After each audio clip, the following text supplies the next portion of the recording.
Hello children, आज हम लोग डिस्कस करने वाले हैं एक बहुत ही इंपॉर्टेंट पॉइंट को जो कॉम्पिटिटिव पॉइंट ऑफ व्यू से देखा जाए तो बहुत ही इंपॉर्टेंट क्वेश्चन है। तो इसमें क्या है ऐसा, तो सबसे पहले हम ये देखें कि ये एक ऐसा नंबर है जिसका हमें स्क्वायर रूट फाइंड आउट करना है। ठीक है।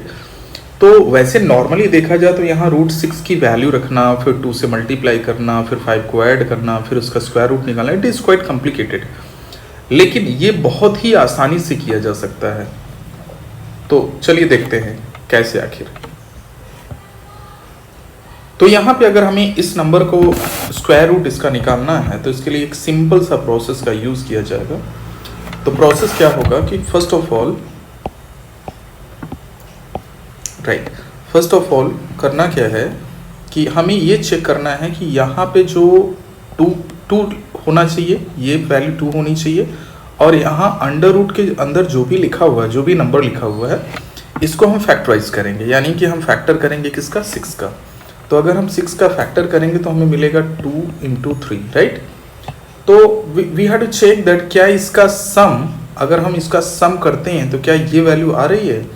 अगर यहाँ प्लस का साइन है और सम करने पे ये वैल्यू आ रही है, then it's quite simple to do. फिर से मैं रिपीट कर रहा हूँ कि ऐसे क्वेश्चन में सबसे पहले हमें ये देखना होता है कि यहाँ 2 होना चाहिए। ठीक है। तो अगर 2 हो देन हम यहाँ आ जाएंगे अंडर रूट के अंदर जो भी लिखा हो। ठीक है। तो अंडर रूट में 6 लिखा हुआ है, तो हमने 6 को ले लिया और इसको फैक्टर कर लिया। तो प्राइम फैक्टराइजेशन करेंगे तो 2 × 3 मिलेगा, 3 मिलेगा। ठीक है।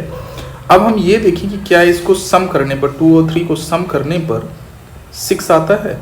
ऐसी सिचुएशन भी बन सकती है कि हम यहाँ 6 × 1 भी लिख सकते हैं 6 को। तो यहाँ अगर 7 भी होता तब भी प्रोसेस सेम होता। ठीक है, हम उस पर भी आते हैं, लेकिन पहले इसको समझेंगे। तो यहाँ पे है 2, 3।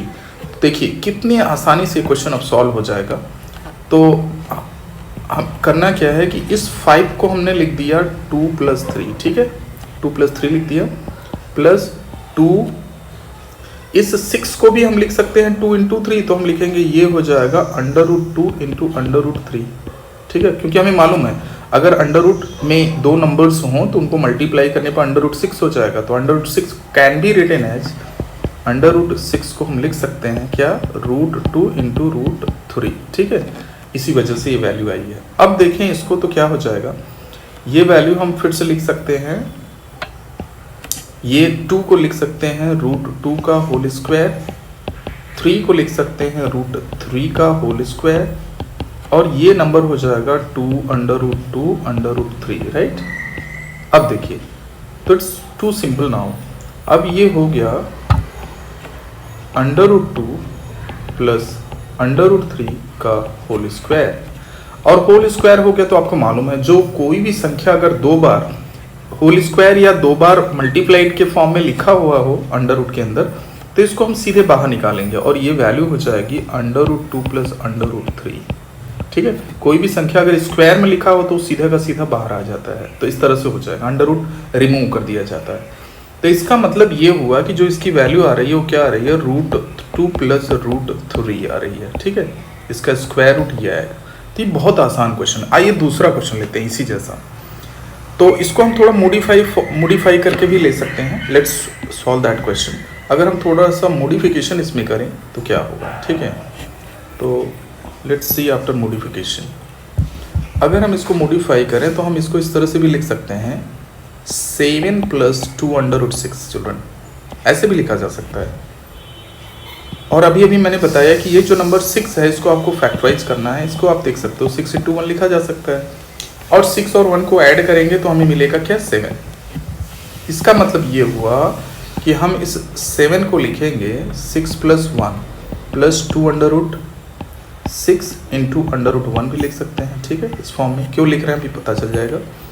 तो hence it can be written as, इस 6 को हमने लिख दिया √6 का स्क्वायर। ठीक है, आपको मालूम है कि अगर कोई नंबर हो, किसी भी नंबर को आप इस तरह से लिख सकते हो। जैसे 2 लिखा हुआ है तो इसको आप चाहो तो √2 का होल स्क्वायर लिख सकते हो। ठीक है, both are same thing. Similarly 6 को हमने क्या लिख दिया, √6 का स्क्वायर लिख दिया। उसी तरह से 1 को आप लिख दो √1 का स्क्वायर। ठीक है, प्लस 2 √6 × √1 हो गया। ऐसा क्यों किया गया है, क्योंकि आपको समझ में आ रहा होगा ये a² + b² + 2ab का फॉर्मूला बन गया। ठीक है, तो इसको हम लिख सकते हैं, ये हो जाएगा √6 प्लस √1 का होल स्क्वायर। ठीक है, होल स्क्वायर हो गया, और होल स्क्वायर हो गया तो आपको मालूम है फिर क्या होने वाला है, कोई भी चीज़ अगर 2 बार स्क्वायर के फॉर्म में लिखी हो तो इसको हम बाहर कर लेंगे और ये हो जाएगा √6 प्लस √1। ठीक है, ये वैल्यू आ गई है आपकी, बहुत सिंपल। अब हमें √6 की वैल्यू मालूम है तो we can add it and will be getting the answer. चलिए एक और क्वेश्चन देखते हैं इसी जैसा। तो ये क्वेश्चन है जो कि थंबनेल में भी है, तो आइए इसको भी सॉल्व कर लेते हैं। देखिए ये क्वेश्चन आप बेसिकली सॉल्व तो 1 मिनट में कर लेंगे और less than 1 minute if you are habitual of, थोड़ा प्रैक्टिस कर लीजिए, 1 मिनट से भी कम समय में आप कर सकते हो, और कॉम्पिटिटिव पॉइंट ऑफ व्यू से बहुत इंपॉर्टेंट क्वेश्चन है। तो देखिए इसमें कैसे लिखेंगे हम इसको, फिर से हम समझ लें। अगर इसको हम देखें तो क्या है, ये √15 और हमें मालूम है 15 can be written as 3 to 5, और चेक कर लीजिए 3 + 5 मिलके क्या हो रहा है, 8 हो रहा है। तो अगर ऐसा है तो आप बहुत सिंपल सा इसको लिख दीजिए 5 + 3 या 3 + 5 लिख दीजिए, और ये हो जाएगा 2 √5 और √3 हो गया। ठीक है, अब आप इसको लिखोगे क्या, इसको क्या लिखोगे, दैट इज़ 5 को लिख दो आप √5 का होल स्क्वायर, राइट। चलिए इसको लिखेंगे आप √3 का स्क्वायर। ठीक है, और ये हो जाएगा 2 √5 और √3, राइट। अब इसको आप लिख सकते हो √5 प्लस √3 इसका होल स्क्वायर। ठीक है, होल स्क्वायर हो गया। अब होल स्क्वायर हो गया तो जब कोई भी संख्या 2 बार स्क्वायर के फॉर्म में लिखी हो तो सीधे के सीधे बाहर आ जाती है अंडर से। ठीक है, तो ये हो जाएगा √5 प्लस √3। ठीक, और अब इन दोनों की वैल्यू, तो इसका मतलब ये हुआ कि इसका स्क्वायर रूट हो गया, सिंपल सा ये।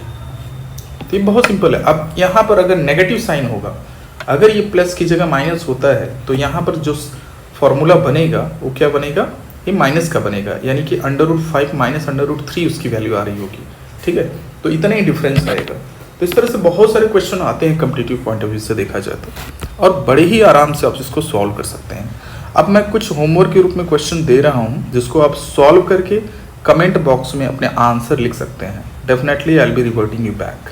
ठीक है, इन सब का स्क्रीनशॉट लीजिए और इसको सॉल्व करिए। Okay children, thank you so much.